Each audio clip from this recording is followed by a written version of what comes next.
This is the final part 3 of 3 video installments, opinions and the personal as it pertains to my grimoire. In this video, I'll be answering the subjective questions from the challenge and share some of my opinions. I want to begin this video with a point I probably should have started off with in the beginning in video 1 when I started off this YouTube Pagan challenge, and that question is, am I pagan? If you translate the term pagan into Mandarin Chinese, it literally means someone who follows a different path. Now, by that definition alone, if we presume that different means cultivating a path that is not one of the dominant institutionalized and mainstream religions, then yeah, sure, I'm pagan. However, taken culturally and historically, even in Mandarin, the term pagan refers to old world localized folk traditions in the West that predate the Judeo-Christian faiths. So whether occult Taoist practices or esoteric Buddhist traditions count as pagan is kind of a disputed matter. During the tail end of the Qing dynasty, many Chinese modernists were condemning Taoist magical practices and using the term pagan to insult Taoist magic, while many Westerners who identify as pagan may themselves integrate Taoist thought into their spiritual paths. By and large, Western pagans would still consider Chinese Taoists to be Taoist and not necessarily pagan. So it's kind of an interesting social phenomenon to ponder. The question basically still remains whether or not I'm pagan. I don't really have an answer to that question, but as you can see, I went ahead and created this video anyway and jumped into the challenge. Here's why I think, at the very least, there's a simpatico relationship or a kinship between what I practice and the pagan community, and why I identify with the pagan ethos. The core culture and spirit of paganism is a return to source energy, to our cultural roots, to what our ancestors would have practiced before Roman conquest throughout Europe had established Christianity as the dominant faith on that continent, or the imperialism and white colonization that ravaged Asia and pillaged its indigenous cultures. It's about connecting to a motherland, to a pantheon of spirit energies that globalization and modernity has left behind. So that's what I'm all about, and I believe that's what paganism is all about. Okay, let's move on to another prompt from the challenge, my code of ethics.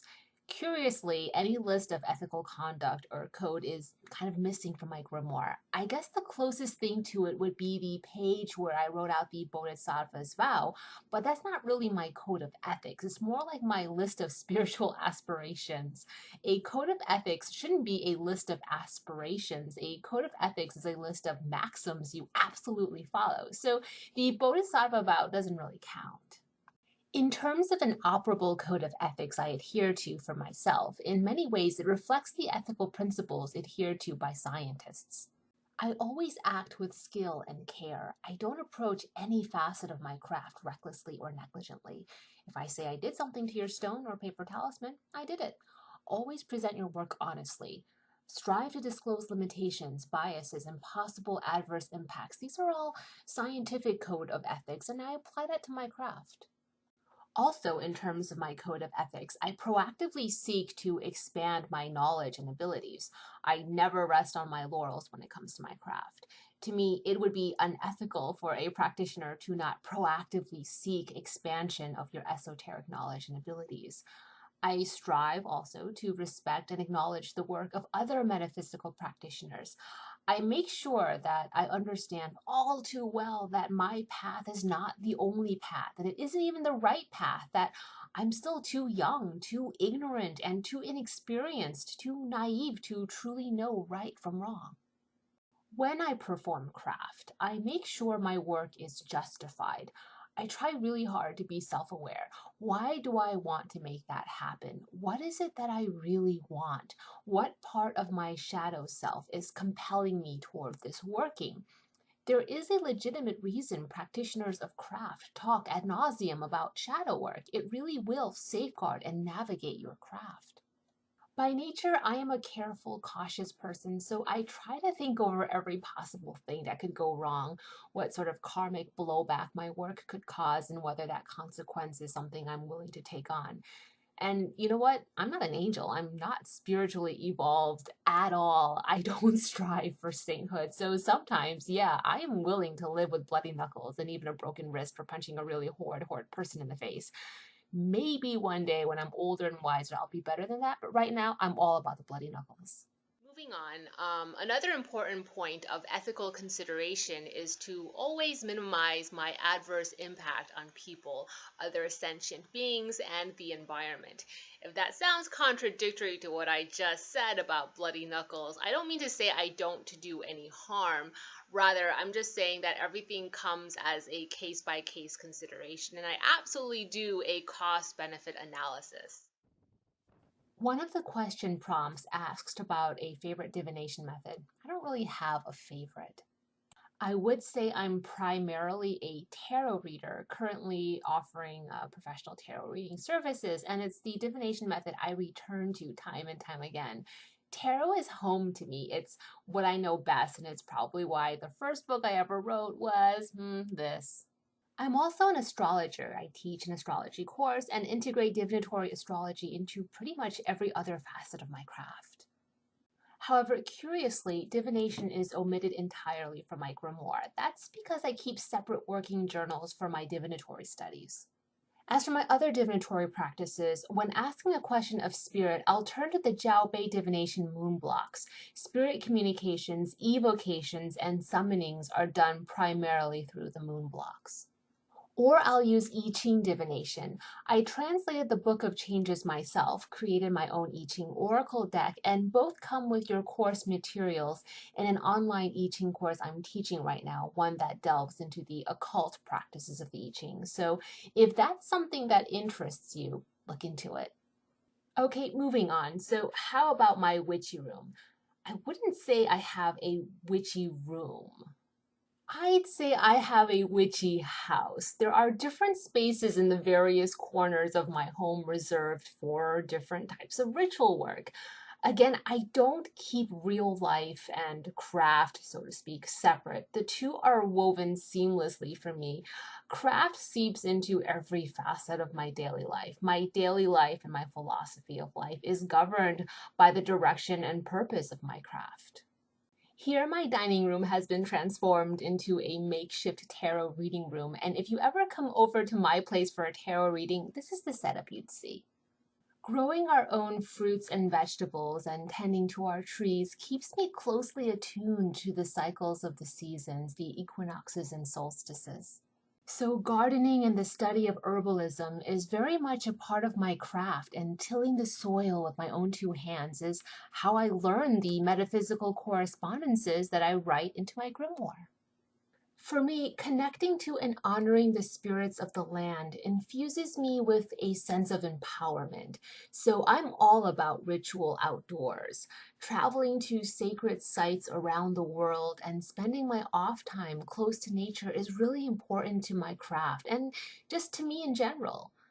I might not take my actual grimoire with me to these places, but I definitely bring notebooks and sketch pads, and I always come home with loads of newfound knowledge to put into my book. My craft is heavily influenced by Mahayana Buddhism and esoteric Taoism. However, I do work with the Western four elements fire, water, air, and earth instead of the Eastern wood, fire, earth, metal, and water. In terms of my ancestors, my genetics is, for better or for worse, rather homogenous. I'm about 99.9999% Han Chinese, with both of my parents able to document multiple generations in Taiwan. We've been really lucky and have preserved our family history. So my father's side of the family can in fact document their family back 24 generations from when my paternal ancestors migrated from the north of China down into the south and then left the mainland to arrive in Taiwan. So what I'm practicing today is about as close as you can get to what my earliest ancestors would have been practicing, or at least that's the effort that I try to put forth. I grew up without separation of the mundane and the magical. Both were woven seamlessly together into everyday life for me. So my connections with that which lies beyond the veil is important to me as much a part of my life as eating dinner every night or brushing my teeth or reading and writing or music. It's embedded into the lens through which I see and perceive the world. There are spirits and ghosts, underworlds, just as much as there are societies, human civilizations, lakes, rivers, and mountains. So all of it is integrated to me.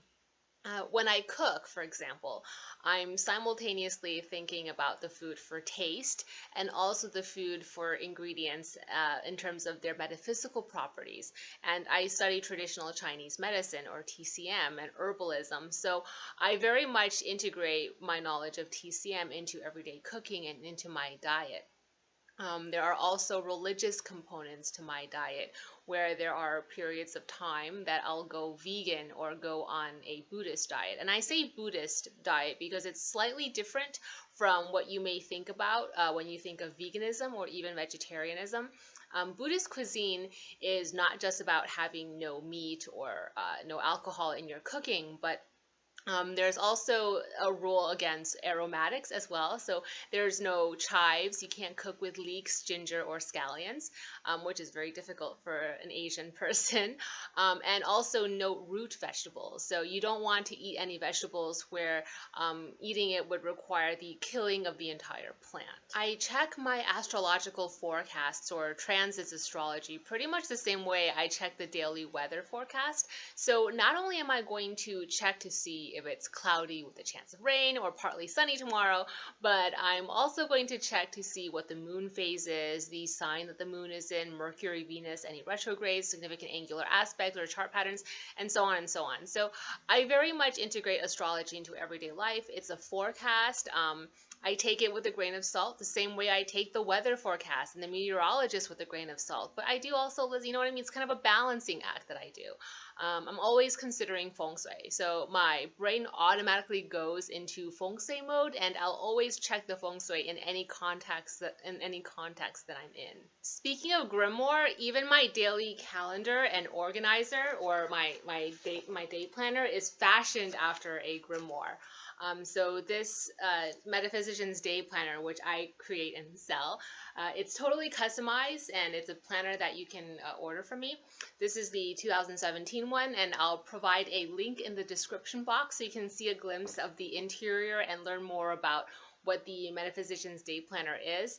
But even my everyday planning is sort of fashioned after my Grimoire, and I use my Grimoire as inspiration and also as a framework for how I go about planning my everyday life. I'm currently at work on the 2018 one, so keep your eyes out for that. It's an even better version than the 2017 one, decked out with ephemeris tables, forecasts for auspicious and inauspicious dates, both per Chinese and Western astrology, and just loads of new info that wasn't in the 2017 one. Plus, I've tightened up, revised, and improved many aspects of the 2017 day planner for the 2018 Metaphysician's Day Planner. So be sure to go to my website and check it out. The personal grimoire, and I'm speaking quite generally here, not just about myself, but the grimoire is really a unique and fascinating work of literature because there aren't many books that are both a book we write in ourselves to document and memorialize our point of view, and also a reference book that we consult for navigating our lives. So that's interesting to me how a grimoire is both. And I think, or at least I hope, I've tackled all of the prompts for the 2017 YouTube Pagan Challenge. And thanks for watching.